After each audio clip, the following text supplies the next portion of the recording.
अगर आप भी एमसीए टॉप कॉलेजेस से करना चाहते हैं इंडिया के, तो निमसेट 2025 की तैयारी शुरू कर दीजिए। कौन सी है वो कॉमन मिस्टेक्स निमसेट की जो आपको अवॉइड करनी है फॉर बेटर रिजल्ट? क्या प्लानिंग एंड स्ट्रेटेजी रहनी चाहिए आपकी अगले 6 महीने की टू क्रैक निमसेट 2025?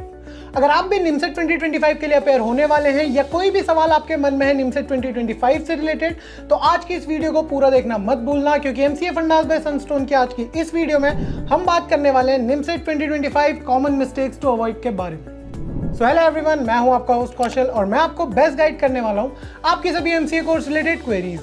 तो वीडियो शुरू करने से पहले अगर आप इस चैनल पर नए हैं तो चैनल को सब्सक्राइब कर लीजिए, और अगर ये वीडियो आपको पसंद आता है तो इसे लाइक करें और शेयर करें अपने दोस्तों के साथ। तो चलिए शुरू करते हैं आज का इंपॉर्टेंट वीडियो।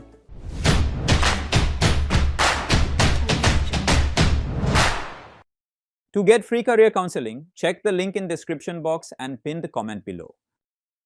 अभी सितंबर 2024 चल रहा है एंड 2025 में निमसेट के एक्सपेक्टेड डेट जो है वो है मार्च से अप्रैल के मंथ में।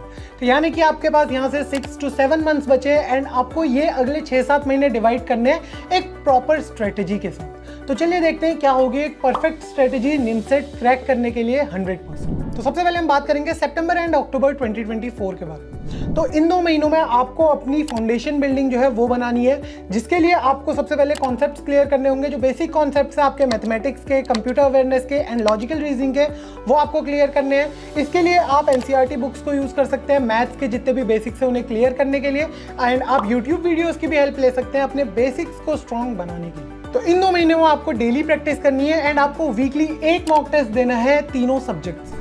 दूसरा जो फेज है वो है नवंबर से जनवरी के मंथ का, जहां पे आपको इंटेंसिव प्रैक्टिस करनी है। आपको एडवांस टॉपिक्स की तरफ जाना है, एडवांस टॉपिक्स पे आपको स्टार्ट करना है, काम करना है, एंड आपके जो मॉक टेस्ट हैं उनका नंबर बढ़ाना है वीकली। जहां पे आप एक मॉक टेस्ट दे रहे थे, आपको एक से ज्यादा मॉक टेस्ट देने हैं। एंड फाइनली टाइम मैनेजमेंट का भी आपको यहाँ पे ध्यान रखना पड़ेगा कि आप विद इन स्पेसिफिक टाइम एक सेक्शन को कंप्लीट करें। एंड फाइनली फेज आता है फरवरी टू मार्च 2025 वाला, जहां पे आपको रिविजन पे ज्यादा फोकस करना है। यहाँ पे आपको अपने मॉक टेस्ट जो है उनकी जो फ्रीक्वेंसी है उन्हें बढ़ाना है एंड आपको कंप्लीट मॉक टेस्ट देने एक एग्जाम टाइप एनवायरनमेंट में। इससे आपको आपकी स्ट्रेंथ्स एंड वीकनेस का पता चल जाएगा। आपको क्विकली रिवाइज करना है जो भी आपने पढ़ा सितंबर से लेके मार्च के मंथ तक, जो भी आपने 6 महीने में पढ़ा है वो सारा आपको रिविजन करना है फरवरी और मार्च के फेज। अब बात करते हैं उन कॉमन मिस्टेक्स की जो स्टूडेंट्स जनरली करते हैं निमसेट के एग्जाम के प्रिपरेशन के टाइम पे। तो हम 2 पर्सपेक्टिव लेंगे यहाँ पे, एक सब्जेक्ट पर्सपेक्टिव से, एक बाकी पर्सपेक्टिव से जो कॉमन मिस्टेक्स होती है निमसेट के एग्जाम में। तो पहले बात करते हैं सब्जेक्ट पर्सपेक्टिव की। तो सबसे पहला और सबसे इंपॉर्टेंट जो सब्जेक्ट है वो है मैथमेटिक्स। यहाँ पे कॉन्सेप्चुअल क्लैरिटी में स्टूडेंट्स बहुत बड़ी मिस्टेक करते हैं, जहाँ पे वो जितने भी फॉर्मूलाज उन्हें रट तो लेते हैं बट उनका इजी एप्लीकेशन उन्हें नहीं आता। फॉर एग्जांपल, अगर आपका कोई टॉपिक है इंटीग्रेशन एंड डिफरेंशिएशन से रिलेटेड, तो वहाँ पे आपको बस फॉर्मूलेज नहीं रटने, वहाँ पे आपको देखना है कि आपको कितने बेसिक्स आते हैं इंटीग्रेशन एंड डिफरेंशिएशन के, आपके कॉन्सेप्ट कितने अच्छे तरीके से क्लियर है। एंड इस प्रॉब्लम का जो सोल्यूशन है वो है प्रैक्टिस प्रॉब्लम्स। आपको हर टॉपिक के मिनिमम 50 to 100 क्वेश्चन सॉल्व करने हैं, जिससे कि आपके जो बेसिक्स हैं वो क्लियर हो जाए एंड आपको जितने भी कॉन्सेप्ट्स हैं सारे अच्छे से समझ में आ जाए। दूसरा जो इंपॉर्टेंट सब्जेक्ट है वो है कंप्यूटर अवेयरनेस। यहाँ पे भी बेसिक कॉन्सेप्ट्स के साथ स्टूडेंट्स कई बार मिस्टेक कर जाते हैं। यहाँ पे जो सबसे कॉमन मिस्टेक है वो ये है कि स्टूडेंट्स इस सब्जेक्ट को काफी इजी लेते हैं एंड वो सोचते हैं कि ये एक इजी सब्जेक्ट है, बट ऐसा बिल्कुल भी नहीं है, क्योंकि यहाँ पे बेसिक कॉन्सेप्ट्स में आते हैं ऑपरेटिंग सिस्टम के बेसिक कॉन्सेप्ट्स, डेटा स्ट्रक्चर्स के concepts and database management system के कॉन्सेप्ट।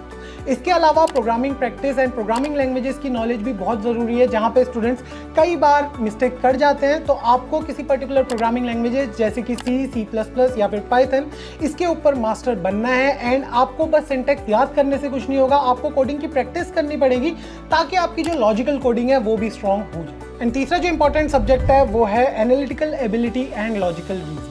ये काफी इंपॉर्टेंट सब्जेक्ट है, बट यहाँ पे जो क्वेश्चंस हैं आपको वो अलग अलग पैटर्न के देखने को मिलते हैं। आपको यहाँ पे पजल्स देखने को मिलते हैं, लॉजिकल रीजनिंग के क्वेश्चंस देखने को मिलते हैं, तो कई बार स्टूडेंट्स इनमें भी मिस्टेक कर जाते हैं। एंड इसके अलावा आपको डेली प्रैक्टिस की जरूरत पड़ती है logical reasoning and analytical ability में काम करने की। अब बात करते हैं common mistakes from other perspective के बारे में। तो काफी सारी ऐसी मिस्टेक्स होती हैं जो सब्जेक्ट स्पेसिफिक नहीं होती या फिर सब्जेक्ट से रिलेटेड नहीं होती, बट काफी सारे स्टूडेंट्स निमसेट की प्रिपरेशन के दौरान इन मिस्टेक्स को कर जाते हैं। पहली और सबसे कॉमन जो मिस्टेक है वो है पुअर टाइम मैनेजमेंट। ये मिस्टेक काफ़ी सारे स्टूडेंट्स कर लेते हैं निमसेट की प्रिपरेशन के दौरान।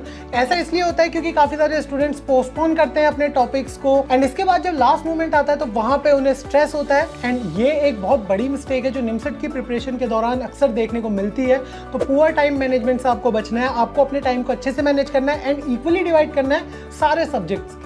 दूसरी जो मिस्टेक है वो है लैक ऑफ कंसिस्टेंट स्टडी। काफ़ी सारे ऐसे स्टूडेंट्स होते हैं जो कंसिस्टेंटली स्टडी नहीं कर पाते, उनका एक रेगुलर टाइम नहीं होता पढ़ने का एंड अगर आप निमसेट जैसा एग्जाम दे रहे हैं तो आपको रेगुलर टाइम पे पढ़ना एंड रेगुलर ब्रेक्स लेना बहुत ज़रूरी है। तो काफ़ी सारे स्टूडेंट्स ऐसा करते हैं कि वो ब्रेक्स काफ़ी लंबे ले लेते हैं, पढ़ते काफ़ी कम एंड काफ़ी सारे स्टूडेंट्स ब्रेक्स के बिना पढ़ते ही चले जाते हैं। तो दोनों ही स्टूडेंट्स को दिक्कत होती है क्योंकि रेगुलर टाइम पे पढ़ना एंड ब्रेक्स लेना दोनों ही मैंडेटरी।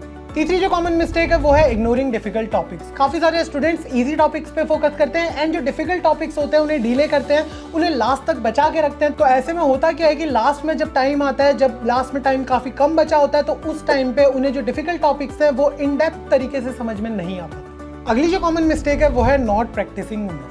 काफ़ी सारे स्टूडेंट्स ऐसे होते हैं जो थ्योरी तो पढ़ लेते हैं बट उन्हें प्रैक्टिकल एप्लीकेशन के बारे में इतना पता नहीं चलता। वो मॉक टेस्ट या फिर प्रीवियस ईयर्स के जो क्वेश्चन पेपर्स होते हैं उन्हें सॉल्व नहीं करते। ये क्वेश्चन पेपर्स या फिर मॉक टेस्ट देने से आपको एक बेनिफिट मिलता है बहुत बड़ा एंड वो बेनिफिट ये है कि आपको आइडिया हो जाता है कि आपको कैसे अपना टाइम मैनेज करना है अपने एग्जाम के दौरान। आपके पास 75 क्वेश्चन है तो आपको कैसे वो 75 क्वेश्चन अटेम्प्ट करने हैं ये आपको एक अच्छा आइडिया मिल जाता है। अगली जो कॉमन मिस्टेक है वो है over reliance on single resource for study. तो काफ़ी सारे स्टूडेंट एक ही बुक लेते हैं एंड उसी बुक को यूज़ करके पूरे निमसेट की प्रिपरेशन करते हैं। ये एक गलत स्टेप है। इसके लिए आपको मल्टीपल रिसोर्सेज को रेफर करना चाहिए। आपको अलग अलग बुक्स या फिर आप यूट्यूब के थ्रू भी पढ़ सकते हैं एंड आप अगर अलग अलग रिसोर्सेज से पढ़ेंगे तो आपके कॉन्सेप्ट ज़्यादा अच्छे तरीके से क्लियर हो। एंड लास्ट जो सबसे कॉमन मिस्टेक है वो है डिस्ट्रैक्शंस। तो काफ़ी सारे स्टूडेंट्स अपनी निमसेट की प्रिपरेशन के दौरान डिस्ट्रैक्ट हो जाते हैं। इसका कोई भी रीज़न हो सकता है। काफ़ी सारे स्टूडेंट्स सोशल मीडिया पर या फिर मोबाइल या फिर कंप्यूटर पर अपना टाइम वेस्ट करते हैं जो कि उनका स्टडी टाइम रहता है। तो आपका एक distraction free environment and focus study time maintain करना बहुत ज़रूरी है निमसेट 2025 क्रैक करने के। तो ये थी वो सारी मिस्टेक्स जो आपको करनी है अवॉइड निमसेट 2025 की प्रिपरेशन के दौरान। आई होप आपको आज का ये वीडियो पसंद आया होगा। अगर आपको ये वीडियो पसंद आया तो इसे लाइक करें और शेयर करें अपने दोस्तों के साथ। अगर आपके मन में एमसीए कोर्स से रिलेटेड कोई भी डाउट है तो प्लीज़ हमें हमारे कमेंट सेक्शन में बताइए। So thank you so much for being here today. मिलते हैं आपसे अगली वीडियो में, तब तक के लिए stay tuned to MCA fundas by Sunstone.